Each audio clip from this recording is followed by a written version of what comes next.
तो फ्रेंड्स आपण मानक स्वागत करछि आपण मानकर प्रिय यूट्यूब चैनल बबलू इनफॉरमेशन रे। तो आपण माने थंबनेल देखि जानि पारथिबे कि ओडिशा गवर्नमेंट रे आगो को चाकरी रो वर्षा हेबा को जाउछि। तो आपण माने ठीक देखिचंती चलंतु से विषय रे आज डिस्कशन करबा कि केबेठु आपण माने पद गुडी को बाहरिबो को डिपार्टमेंट रे केते पदवी खाली अछि केबे से गुडी को पूर्ण करा जिबा संपूर्ण तथ्य ए वीडियो रे माध्यम रे डिस्कशन करबा।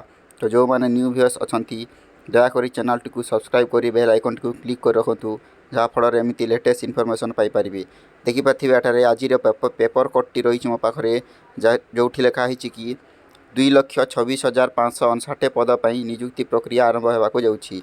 हटब आउटसोर्सिंग माने आमर आउटसोर्सिंगटा हटब आउ स्थायी निजुक्ति मिल किंतु निर्माण विभाग निष्पत्ति ठिकार चाकरी बोली एठारे लिखा जाइए। आम निर्माण विभाग जो PWD तार कंट्राक्चर रही एठार लिखा जाइए। तो देखा कौन अच्छी राज्य सरकार को हाथ में पर्याप्त राजस्व रही मात्र दक्ष मानव संबल अभाव जो योजना निर्दिष्ट समय सीमा मध्य कार्यकारी हो पारुनी।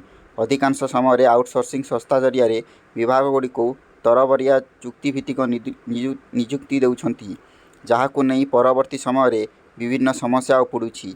आगामी दिन में राज्य में अधिकरू अधिक पुंजीनिवेश सहित दक्ष मानव संबल सृष्टि करी राज्यर विकास को किभली त्वरान्वित कराजिबो नहीं आज एक गुरुत्वपूर्ण बैठक मुख्य शासन सचिव अध्यक्षतार अनुष्ठित हो जाइछि। एणिकी विभिन्न ठिका संस्था जरिया चुक्तिभित्तिक निजुक्ति न करी स्थायी निजुक्ति किभली करापर श्री महापात्र गुरुत्व देइछंती।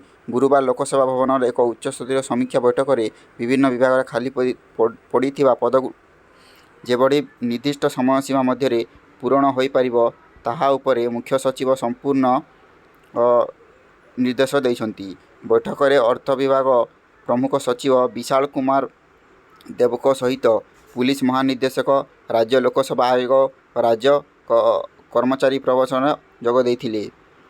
अन्य पक्षरे निर्माण विभाग में खाली पड़िथिबा पदवी विभिन्न इंजीनियर पद ठिका पूरण कराजिबाकू निष्पत्ति नियाଯାଇଛି।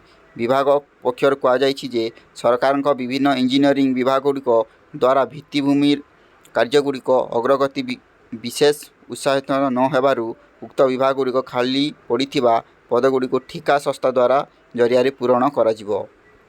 चलते आ कौन अच्छे देखा। गुरुवार मुख्य शासन सचिव अध्यक्षतार अनुष्ठित बैठक में पुलिस शिक्षक ठारू आरंभ करी विभिन्न विभाग में कि प्रकार पद खाली पड़ी ताहार पूर्णांग तथ्य श्रीदेव देइछंती। से कहिछंती दीर्घ वर्ष धरी तृतीय और चतुर्थ श्रेणीर माने आपणकर group C group D level स्थायी निजुक्ति न करा जाय विभिन्न आउटसोर्सिंग संस्था द्वारा निजुक्ति दी जाइछि। ताहा अनुजाई 2019-20 आर्थिक वर्ष रे समस्त वर्गर 1,49,954 पद खाली पड़ीथिला। उक्त वर्ष केवल प्रथम श्रेणी पाह्यारे 12,638 पद भी खाली थिबा बेले द्वितीय वर्ग श्रेणी रे 40,622 पद भी खाली पड़ीथिला। सेहीपरि तृतीय वर्गर सर्वाधिक 95,628 पद भी खाली पड़ीथिबा बेले चतुर्थ श्रेणी रे 31,936 पद भी खाली पड़ीथिला। एतबाद अनुदान प्राप्त 19,100 पद भी खाली थिला। एथिसहित सर्वाधिक गणशिक्षा विभाग में 50,568 खाली पड़ीथिबा बेले स्वास्थ्य विभाग में 24,948 एवं गृह विभाग में 23,524 पद भी रही थिला।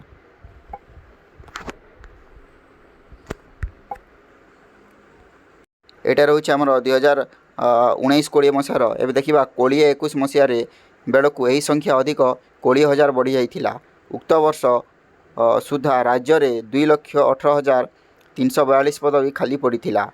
प्रथम श्रेणी पाह्यार 11,977 पद, द्वितीय पाह्यार 41,551 पद, तृतीय पाह्यार 1,03,592 पद सांगकू चतुर्थ श्रेणी में 33,592 पद भी रही। आ सहित 27,488 सरकारी अनुदान प्राप्त रही।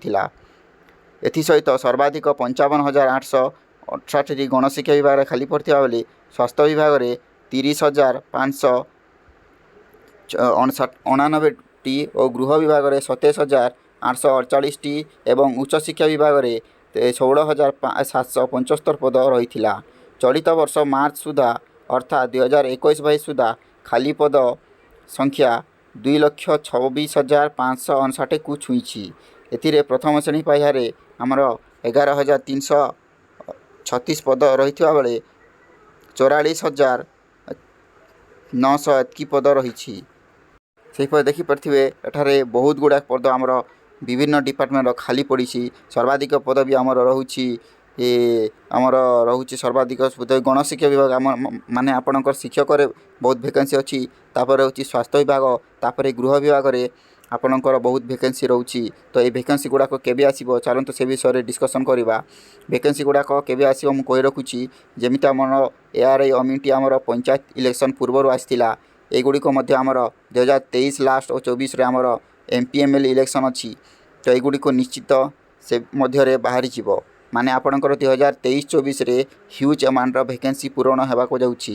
ପାଖାପାଖି 2,26,000 ପଦବୀ ପାଇଁ ନିଯୁକ୍ତି ପ୍ରକ୍ରିୟା ଆରମ୍ଭ ହେବ। ତ ଆପଣମାନେ ଯେଉଁମାନେ ବି ଜବ୍ ପାଇଁ ପ୍ରିପାରେସନ୍ କରୁଛନ୍ତି ଓଡ଼ିଶା ଗଭର୍ଣ୍ଣମେଣ୍ଟରେ, ଆପଣ ପ୍ରିପାରେସନ୍ ଜୋରଦାର କରି ରଖନ୍ତୁ। ଆଗକୁ ବହୁତ ବଡ଼ ଭେକେନ୍ସି ଆସିବାକୁ ଯାଉଛି।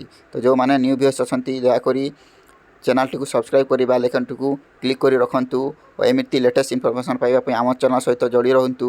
ଯଦି ଆପଣଙ୍କୁ ଆମ ଭିଡ଼ିଓଟି ଭଲ ଲାଗୁଛି ତ କମେଣ୍ଟ ମାଧ୍ୟମରେ ନିଶ୍ଚିନ୍ତ ଜଣାନ୍ତୁ। ଆଉ ଯେଉଁମାନେ ବି ଟେଲିଗ୍ରାମ ଗ୍ରୁପ୍ରେ ଜଏନ୍ ହୋଇନାହାନ୍ତି ମାନେ ଡେସ୍କ୍ରିପସନ୍ରେ ଲିଙ୍କ୍ ଅଛି, ଟେଲିଗ୍ରାମ ଗ୍ରୁପ୍ରେ ଜଏନ୍ ହୋଇଯାଆନ୍ତୁ। ଏଇ ପେପର୍ କଟି ମୁଁ ସେଇଠି ଅପଲୋଡ଼ କରିଦେବି। ଧନ୍ୟବାଦ।